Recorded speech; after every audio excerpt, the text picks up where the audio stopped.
Sveiki. Tai šiandien aš pasivau štai tokį komplektuką. Topukas ir kelnes. Šitą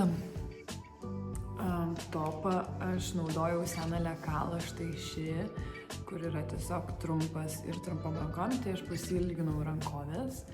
Tokias jau gerokai ilgesnės, nes jos net taip susigarbanoja, kas man labai patinka, kad jos yra tokios. Nedariau labai aptemptų, nes matot šiek tiek laisvą, bet galima aišku pasidaryti labiau aptemptas. Ir kelnes irgi naudojau štai šį seną lekalą. Ir čia vieną klaidą kokią padariau, tai nedadėjau aukščio pagal tai, kiek guma yra. Nes aš dariau vientisą juosmenį.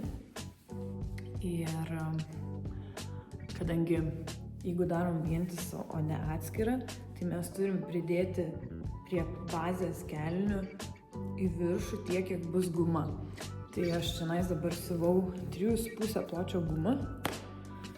Gaunasi, kad dedam prie krašto, prisiuvam verlokų ir tada įlenkiam į vidų ir padarom peltakį per aplinkui ir tada dar įtvirtinam šonuose, kad guma nesilankstytų.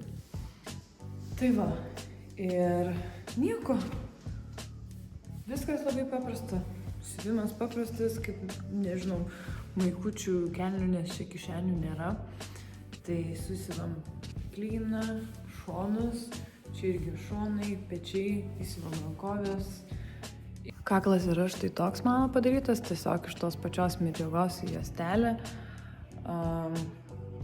Čia visa kita, štai taip atrodo.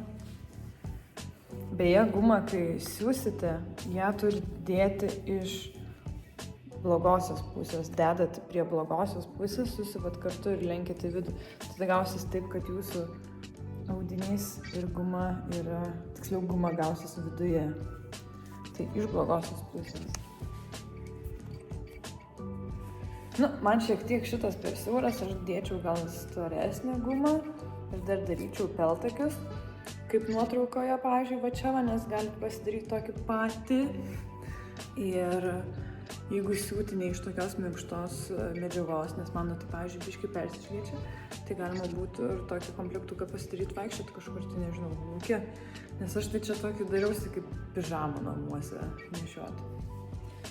Tai va, ir čia va matosi tas blogis mano, kadangi nepridėjau aukščio, tai matosi, kad sulenda į šikną. Šitas mano gaminys. Tai va, o visa kita. Ir šiaip, jeigu jums, pavyzdžiui, kelnės yra apsmukusios, va, ties ta vieta, va, čia va, pavyzdžiui, dabar mano tai gerai krenta, bet būna tokie kapšai čia pasidaro, tai jums va šitą vietą reikia nuimti. Čia reiškia yra per daug, tai nes nugara būna tokia iškelta, tai jums reikia čiučiut nuimti. Nu va, nes čia vis tiek šita dalis, tas lekalas irgi pagal užpakalį daromas, nes kuo riestesnis, kuo didesnis užpakalis, tuo daugiau reikia iškelti, kad užtektų audinio.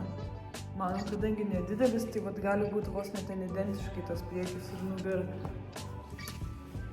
Tai va, ir kas svarbiausia, tada ko jums dar reikia, tai nusipirkti dvigubą adatą ir ant paprastos siuvimo mašinos pasidaryti, kad siūtų va, štai taip. Ir viskas. Vienas paprasčiausių, ką galima pasigaminti namuose dalykų. Tai tikiuosi, kad pavyks ir nešiosit.